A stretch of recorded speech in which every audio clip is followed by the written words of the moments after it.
आप अपनी अपनी सीट पर बैठ जाएं। बैठक द्वारा इस संविधान को अंगीकृत आदेश हुआ।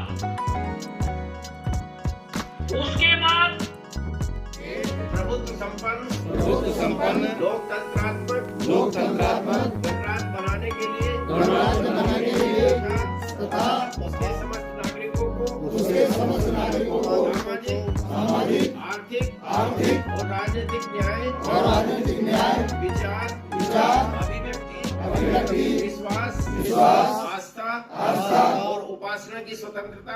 जैसा कि आज का आपका सम्मेलन हो रहा है, इसमें कहाँ से लोग आए, कौन कौन चीफ गेस्ट हैं? इस कार्यक्रम के चीफ गेस्ट पुलिस विभाग के पूर्व आईजी श्री रिया साहब दारापुरी साहब हैं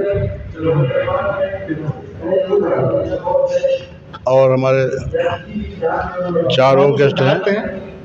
रामू सिद्धार्थ जी हैं, डॉक्टर रामू सिद्धार्थ जी हैं, रविकांत प्रोफेसर जी लखनऊ यूनिवर्सिटी के हैं, प्रोफेसर कालीचरण स्नेही साहब जी हैं। और इस कार्यक्रम को करने का उद्देश्य एक ही था कि भारतीय संविधान बहुत मुश्किलों से बाबा साहब डॉक्टर अम्बेडकर ने बनाई है और इस भारतीय संविधान पूरे देश के प्रत्येक नागरिकों का इसमें बहुत बड़ा योगदान है, उनकी भलाई की बात है। और मैं तो ये चाहूँगा कि भारतीय संविधान एक लोकतांत्रिक राष्ट्र जिसे कहा जाता है, जो डॉक्टर अम्बेडकर ने तैयार किया है, पूरी दुनिया में सर्वोच्च अगर लोकतंत्र कहीं है तो भारत में है। और मैं समझता हूँ कि समय समय पर हमारे शासकों ने इस लोकतंत्र को मजबूत करने की कोशिश किया है, लेकिन तथाकथित चंद लोग उसको डिस्टर्ब करने की कोशिश करते हैं, जिससे उस पर कोई असर नहीं पड़ता है। भारतीय संविधान संशोधन तो उसमें कई किया जा सकता है, लेकिन भारतीय संविधान खत्म नहीं किया जा सकता है और नहीं बदला नहीं जा सकता। जैसे कि आप लोग कह रहे हैं कि आप लोग प्रचार करेंगे, कहाँ आपके संगठन के लोग कहाँ कार्य कर रहे हैं? हमारे संगठन के लोग उत्तरांचल में काम कर रहे हैं, यूपी में काम कर रहे हैं, दिल्ली में काम कर रहे हैं, महाराष्ट्र में काम कर रहे हैं, हमारे पास आए हुए हैं, मध्य प्रदेश में काम कर रहे हैं, हरियाणा में काम कर रहे हैं। 8-9 स्टेट में हमारी ये संस्था काम कर रही है। सबका नाम बता दीजिए। मैं महेंद्र सिंह। सर, आज का जो सम्मेलन है उसका क्या उद्देश्य है? हमारा जो भारतीय लोकतांत्रिक समाज महासंघ की तरफ से ये कार्यक्रम आयोजित किया गया है। हम संविधान के द्वारा लोगों को अवगत और जागृत कर रहे हैं कि संविधान सभी के लिए समान रूप से अधिकार देता है। ऐसा नहीं है कि कुछ लोगों के लिए है, ये सभी के लिए समान अधिकार है। तो समान अधिकार केवल नागरिक के रूप में है। तो हम संविधान के द्वारा हमको सबसे पहले भारत का नागरिक बनाया गया। प्रथम भारतीय, अंततः भारतीय। हम भारतीय ही हैं।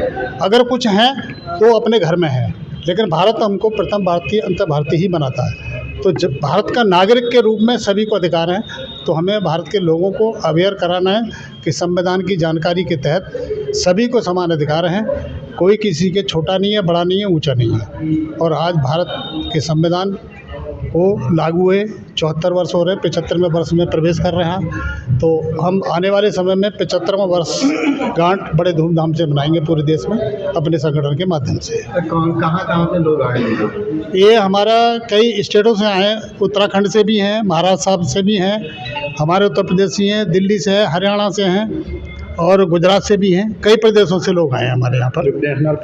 नेशनल प्रोग्राम है, राष्ट्रीय प्रोग्राम के रूप में। जैसा कि संविधान देख रहे हैं, अभी बीजेपी ने तो संविधानों को अलग करने का प्रयास किया, मतलब बात कर चल रही है। नहीं, ऐसा है, संविधान को अलग करने की कोई बात नहीं है। संविधान कभी अलग नहीं हो सकता और ना ही कोई अलग कर सकता है। लेकिन ये तो लोगों के अंदर एक भ्रम फैलाया जाता है कि संविधान बदल रहे हैं। संविधान बदला नहीं जा रहा, न कोई बदल सकता है। लागू करने की बात है, संविधान को लागू करने की बात है, न कि बदलने की बात है। संविधान को लागू करना है, न कि बदलने की बात है। ये संशोधन का तो प्रोविजन संविधान में ही है। वो तो संविधान में प्रोविजन जो है समय के हिसाब से बदलाव होता रहता है, उसमें कोई दिक्कत वाली बात नहीं है। लेकिन वो समाज और नागरिक के हित में होना चाहिए। बाकी ऐसी कोई खतरे वाली बात नहीं है कोई ऐसा। लेकिन ये तो लोगों को वैसे ही बरगड़ा जाता है, ऐसा कुछ नहीं है।